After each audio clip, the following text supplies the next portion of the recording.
Hey, motherfucker.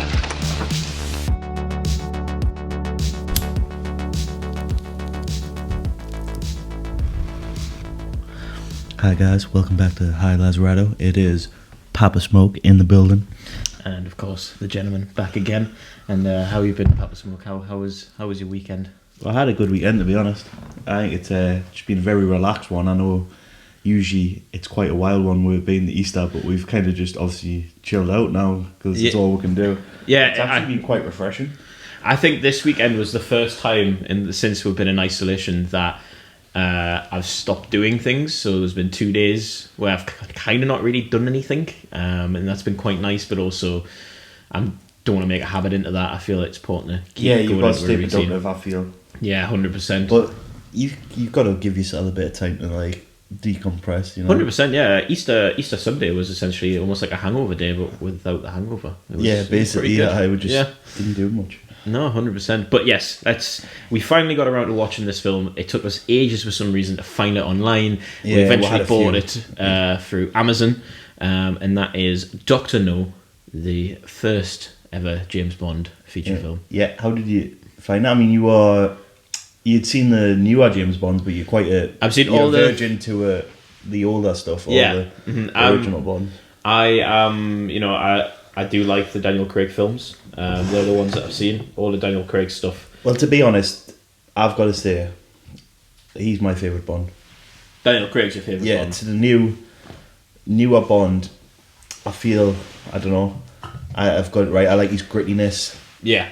I like he's very human, as well as being this unbelievable super agent that does unbelievable things. He's actually quite a human character, and he's got a lot of demons in him, and I like that. Yeah, 100%. It definitely, the new ones delve into the psyche of the character and why the character acts in the way he does. But what was really nice to see this is Sean Connery. And what an attractive man. Oh, back in his day, what a heartbreaker. I bet he bedded as many women as James Bond did. I just want to say, I would love nothing more than to just fall asleep snuzzling onto his hairy chest. That man's hairy chest and sail trailer is something that we should all strive towards. It was fantastic. Yes. You know what? It took me a little, I had to keep reminding myself that the film was the first James Bond film, which I didn't know until we started watching it. Yeah. That it was the very first one. Well, like what I was saying, I don't think a lot of people expected it to do as well as it did, because we were looking into it, and a lot of people weren't backing it to be the success it was, and to start obviously this whole giant franchise and a whole kind of genre of spy. Absolutely. Like British intelligence spy films. There's got to be a million films that have been influenced from the James Bond series. Absolutely. Well, Dr. No comes at number 26 on Total Film's top 100 most influential films of all time. So quite high up the list in the top. It is, yeah. Top three-quarter. I mean, giving a little insight into what they say at the beginning pretty much says it all. The opening kind of paragraph to their, to what they've written about the film is, the only good thing about the picture is that we can only lose $850,000, said one of the United States execs after seeing an early cut of James Bond. What, so from the very first So they'd watched the first cut. And they didn't enjoy it? No, they were like, well, at least we're only going to lose so much amount of money. Yeah. Very surprised by that. Well, I mean, obviously I don't know what the first cut looked like, but... Well, that's it. Yeah, I mean, obviously 56 years and 23 official Bonds later, it's easier to kind of say that, you know what, no spy film can be made without being influenced by the Bond you'd franchise. have to say that. 100%. It is actually regarded as one of the biggest film franchises of anything of all time. And of course, James Bond is so big now that it is a part of British culture. It's literally like a event when a James Bond film gets released now. It's like a bank holiday of cinema, if you kind of where everybody stops. Everybody wants to know everything about it. There's rumours about everything from the, like, who's doing the song to where it's set, the villain. It's just such a big, momentous occasion now, and it's so deeply rooted into our British cinema. It's like, it's embedded in the roots. Favourite Bond film? Favourite Bond film? Skyfall. That's definitely the fair. But I've got some good ones from the classic. I like Die Another Day. Die Another Day. Yes. I like Dr. No. Obviously, this was a good one. I've always enjoyed Dr. No because it's like the first. Well, it's when you get the first ever proper evil kind of genius within Dr. No. Like the whole. Yeah. Not an idea of that had ever been thought with. He's like. You've seen it 100 times in 100 films where there's some evil genius in his own private island stroking a cat, and it's all spawned from obviously this film itself. Well, that's it. I think one of the biggest challenges of the whole It literally spawned a character, if you feel. I feel like the biggest challenge while watching the film was constantly having to remind myself that this was the first film, and that, you know, the reason that I'm watching it and I feel that it's a little bit dull is only because I have now watched 101 spy films that are directly influenced by this. Well, that's it. That's the thing. It opened the gateway to so much more that when you go back to it, you feel like, oh well, everyone's done. But to respect that they came up with that idea, whoever came up with that idea was just sitting there and just thought of it, and the ball started rolling. You've got to respect that thought process to then start something, a spark at such a fire of like films. I mean, it even lasts, you know, the legacy of Bond is even before the film's being made. It was a novel, but in fact, any interpretation of the novel had already done so poorly. Like anything that James Bond related before Dr. No was like a very crappy TV special that got no praise and no recognition of the fact that we don't even know today what it's called or what it's about. So the odds were stacked up against it, and it is really nice to see that it's done so well. I mean, what would you say the key to its success is? Like, what would you pattern down if you had to put like a little thing on? Because I've got a few ideas of what I feel why it was so successful. I mean, I have in it. I mean, it's quite a bad thing, but I suppose at the time it's very good of the cinema. I feel it's because every man secretly wants to be James Bond. Yeah, I think it's some exactly. Small way they captured a lifestyle that at the time, a very male, obviously driven society in the 60s, it was all male, unfortunately. I mean, not right, but everyone wanted to be James Bond. Yeah, it is the life of this character. This guy who lives this extravagant lifestyle, licensed to kill, beds every woman he talks to. He's been put across as such a cool character. Yeah. Like, even the way he's first introduced in the film, which is the famous Bond. James Bond. Like they're playing poker at the beginning, and it's such a nice introduction to a character to make it instantly know within that first line there that this character is in control. He is cool as a cucumber. He's literally the alpha male in any room he's in, kind of. That's what it envisions. Yeah. Now, obviously, you know, we'll probably talk about it in a bit, but as times went on, there's been a lot of kind of, discussion about James Bond as a character and the harm that it's done. But looking at Dr. No and in the 60s, I do think that one of the main reasons for its success is, you know, every man wanting to be James Bond. This idea of espionage and kind of that big lifestyle, that big kind of villain with a big plot. Yeah, it's always got a great antagonist. Bit of action in it. It's got, you know, attractive women in, which it would have been one of the driving points in its financing to begin with. It was, you know, 100%. Let's get a lass coming out with a scene in a bikini, and that's not something that a lot of big films went for at that point in time. So it would have been, you know, a lot of younger men as well. A lot of young men, like people our age, if not a bit younger, would have wanted to watch that film when it first came out, particularly for that scene. Exactly. So yeah, I mean, first, who's your favourite Bond villain? Bond villain? Ooh. I'm going to be real cheesy here and go Jaws.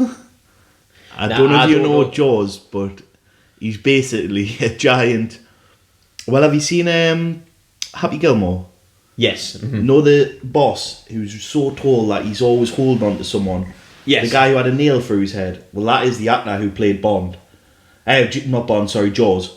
That is the actor that played Jaws in the original. Okay, right. So he's a very big, imposing lummox of a character, basically like Lurch from the Adam family is a henchman, but he's got metal teeth, like that. bites for anything with. And it's such a weird villain, such a cheesy, corny villain, and they do a lot of them because they've also got a guy called Oddball who has a top hat that he throws, like a discus, and it just cuts people's heads off. That's so cheesy in a way. They're terribly cheesy, but I love it. A Bond trope now, because even when you look at Spectre, they had Dave Bautista. Yeah, that's the one. Yeah, he's obviously Inspector. Yeah, he's actually quite good. He's just physical. Well, that's what I like about the newer ones. They're more realistic in the way the villains are more realistic as well. Yeah. So you I do love, Javier Bardem, his villain in Skyfall, is it? Oh yeah, I was going to say he'd be my favourite. He's probably up there to be my favourite, and they always have a great antagonist. All of them do. There's a list as long as my arm. Yeah, great antagonists in James Bond, and that's I enjoyed because I feel they have such a imposing character in the good guy of James Bond being such a larger than life character. Yeah, that they need to always match it with a larger than life antagonist. And they always match up well. That's why I think they're so over the top in the way that they've got to then match this over the top opposing force in James Bond.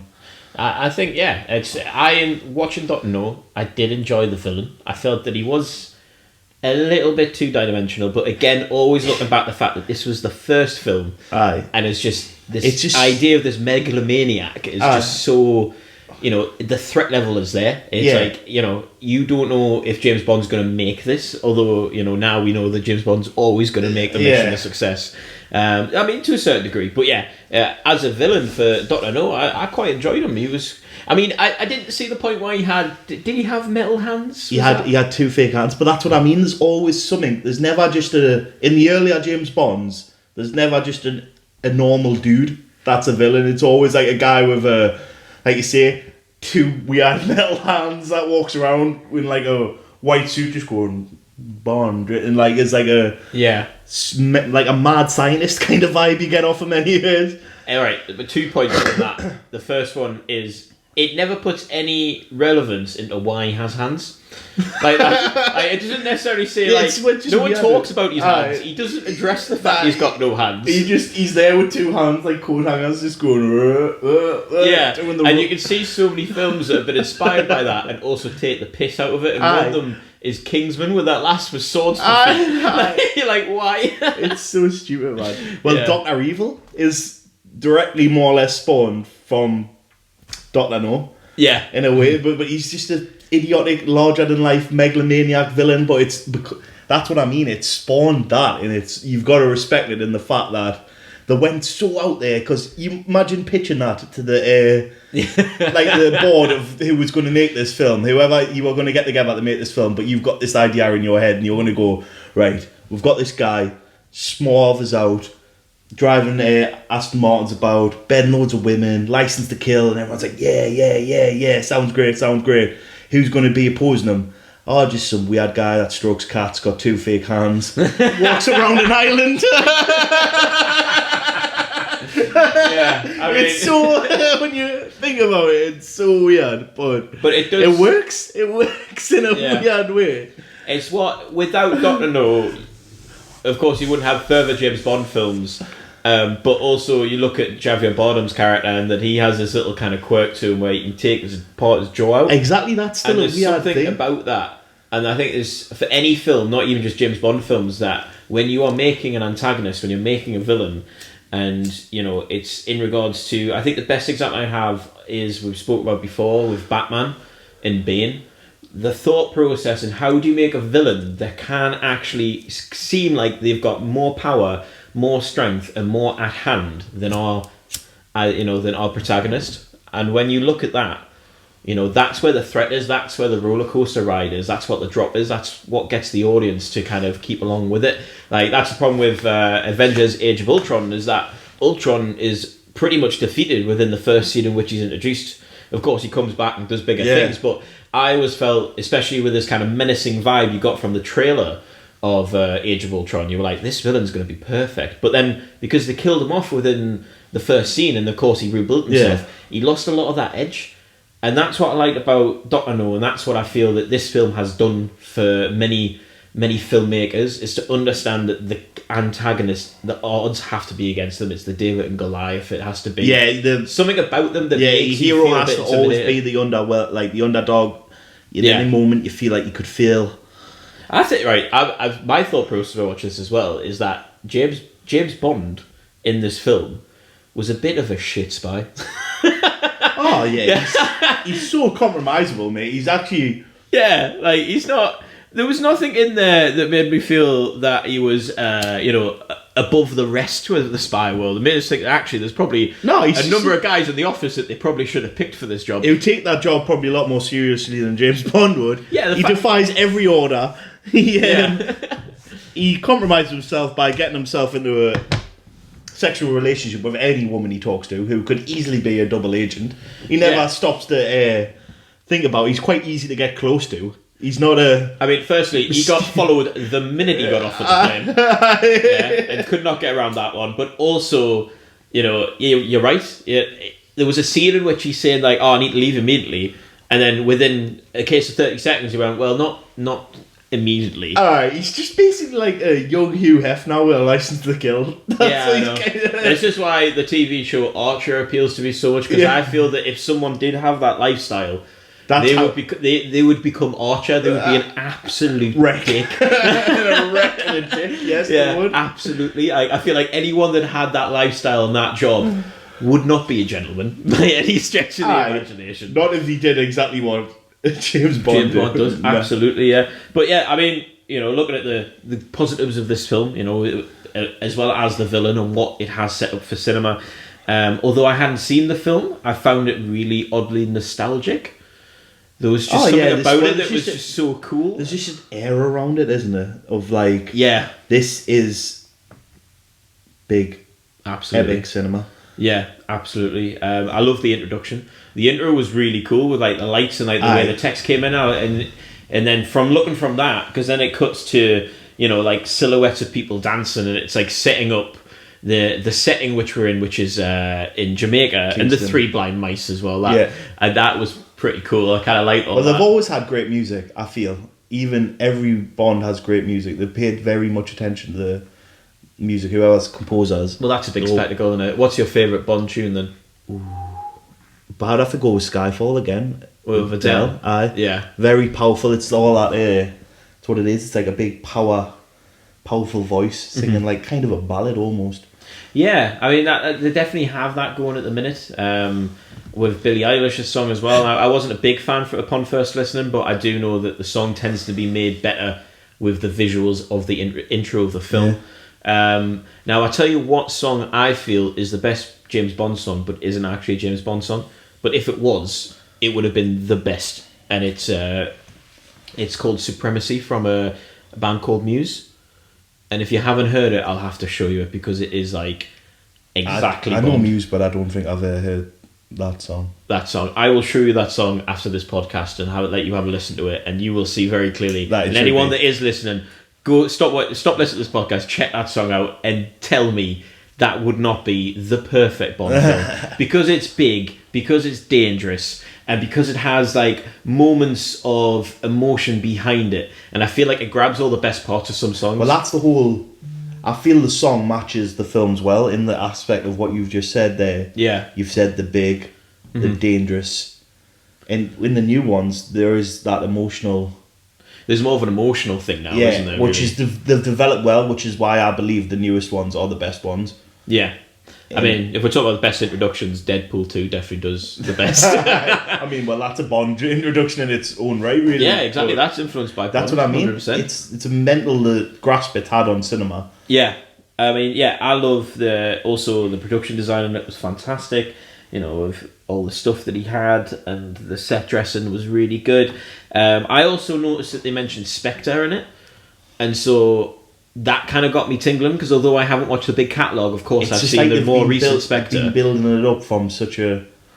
From literally the first one. Yeah, I feel that I do now want to watch more Bond films and build up that kind of catalogue, so then go back to watch Spectre, because I feel that lineage... I do feel that James Bond's following in kind of British culture is in some ways similar to Doctor Who, because Doctor Who's been out for such a long time, and there's always different who plays Doctor Who next is always such a big Yeah, you thing. could put a lot of Yeah. similarities between the two. And to they be did fair, they in do that way. similar things. They carry on these kind of storylines for decades. Yeah. And there's things that come up into storylines that was briefly mentioned within the first few Doctors, and I loved Doctor Who when I was a kid. So that to me, that kind of the universe building that I could see instantly from the very first film, to me, made me feel that you can tell that this was made with a mind to be something bigger than itself. Yeah, and 100%. I love that. Now, Is there anything bad you've got to say? That's what I'm... I do have some. Well, I've got a few points on... Well, I don't know if I've seen it much more in these, but in some of the earlier Bonds, but a lot of questionable moments is within, like, racism, casual racism, sexism, the war women. I mean, every woman's just an object in the earlier ones. But that's just of its time, so... Yeah, so I I don't think blame it. I was waiting. It is over the top cheesy at some points as well. Yeah, Some of the things that happen in it are just like cringe-worthy, the way some people die. Have you seen that? I mean, you might even seen it on Facebook where that guy gets swelled up like an air balloon and then floats up the until he ceiling. floated and just...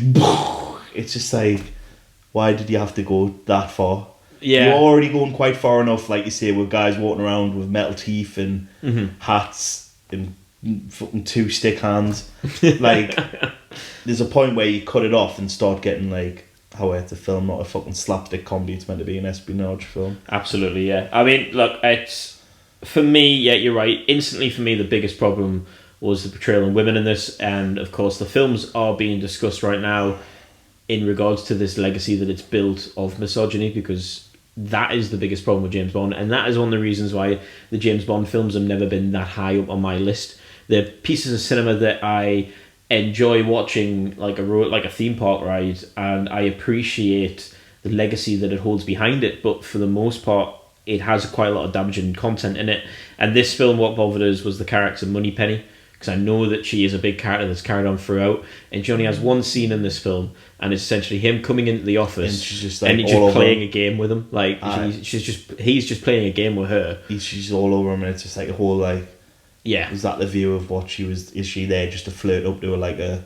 As if that would happen in a real place like that. yeah. You know what I mean? If the spies out there in the world... A woman wouldn't. that would be I don't feel they allowed. would go on like that either. Like, Nah. if there was some guy like a guy that you work with in the office that would keep coming in every now and then, like he was like like an abroad sales agent or something, and he keeps coming every time he comes in the office. He's just more or less trying to talk you into bed. Like, you wouldn't stand for it, No. to be honest. It's but I mean, some of the other points. But like you I mentioned, say, it's just of its time. I mean, they don't do that so much. Well, they do. He still does sleep with multiple women in the newer ones, but they don't ever portray them in a way such as... there's more It's of like that an with- emotional growth behind them all Yeah. as well. Like, you can tell that he's Well, doing even these in things the- because even he's some- grieving in some way. Yeah, even Yeah. in the...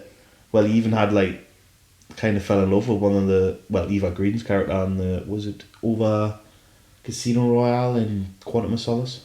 Yeah, and exactly that, and that emotional growth kind of is left, in the later on films. And now, when you mentioned about the racism, I was waiting, because of the nature of the film and the time it was filmed in. I was kind of waiting for some inappropriate content with the actors. But what I did find, in an odd way, looking at the other Well, side, it of the con, wasn't quite so much refreshing. in this one. It's in some of the later Bonds, like Yeah, a few of them. I wouldn't know which one precisely, but I mean, but it's just not right. No. It wasn't made for an agenda, but it Yeah. is politically incorrect. Yeah.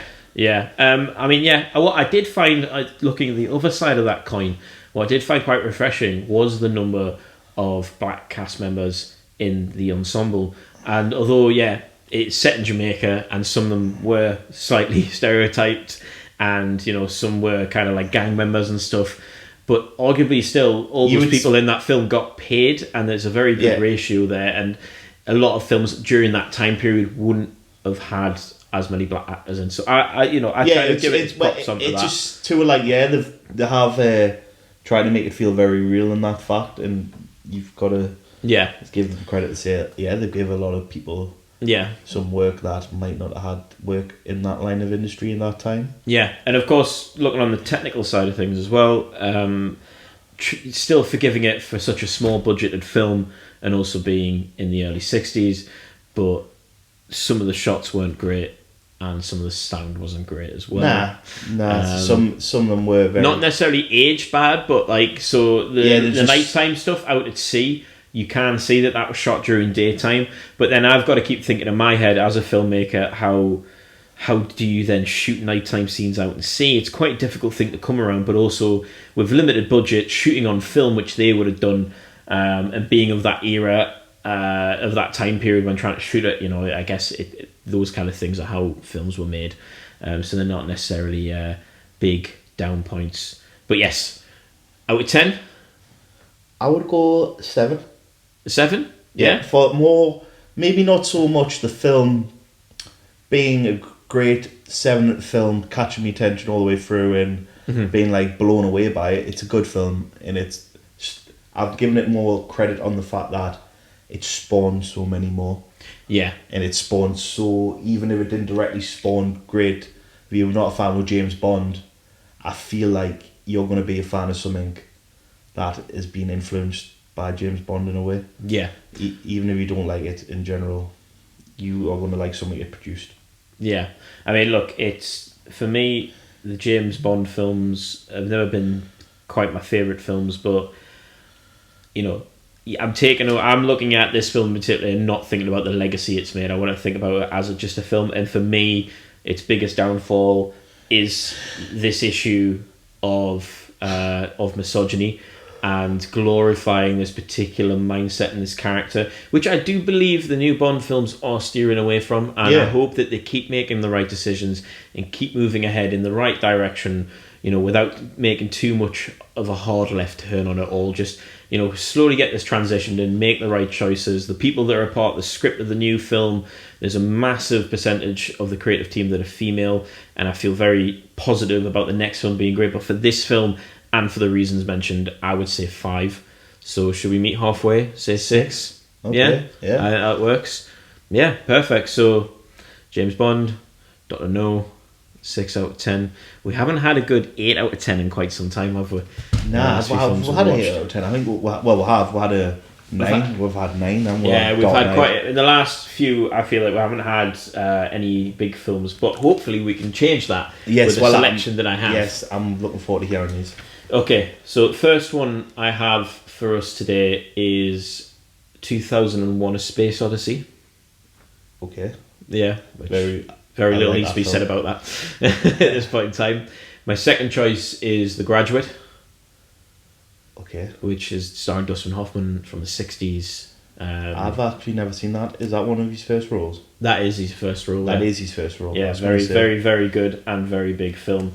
And then my final one, A Streetcar Named Desire, which stars the late Marlon Brando. It was in 1951. It's known as one of Brando's best performances besides the Godfather performances, but also this film is quite influential, I know this already, is because it was one of the first Hollywood films to predominantly be shot outdoors and not in a studio. Ooh. So it really melded the kind of the French cinema and the American cinema together.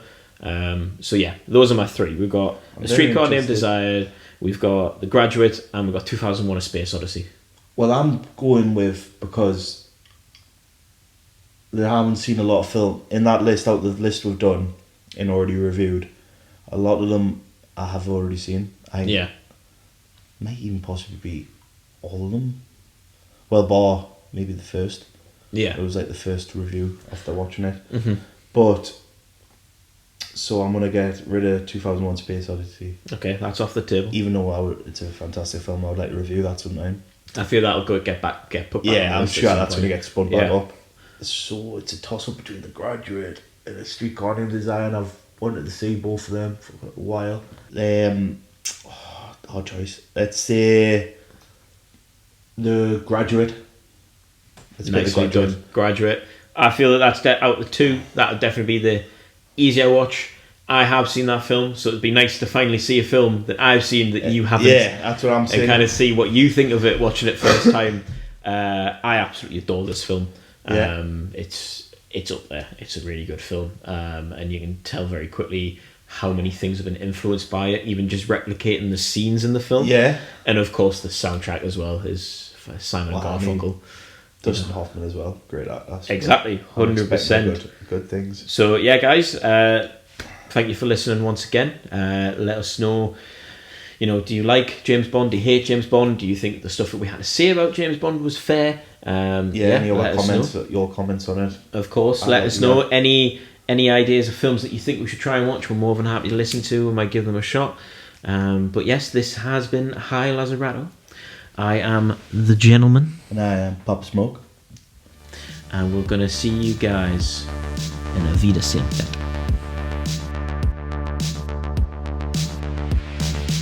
Soldiers, don't give yourselves to brutes. Men who despise you, enslave you, who regiment your lives, tell you what to do, what to think, and what to feel, who drill you, diet you, treat you like cattle, use you as cannon fodder.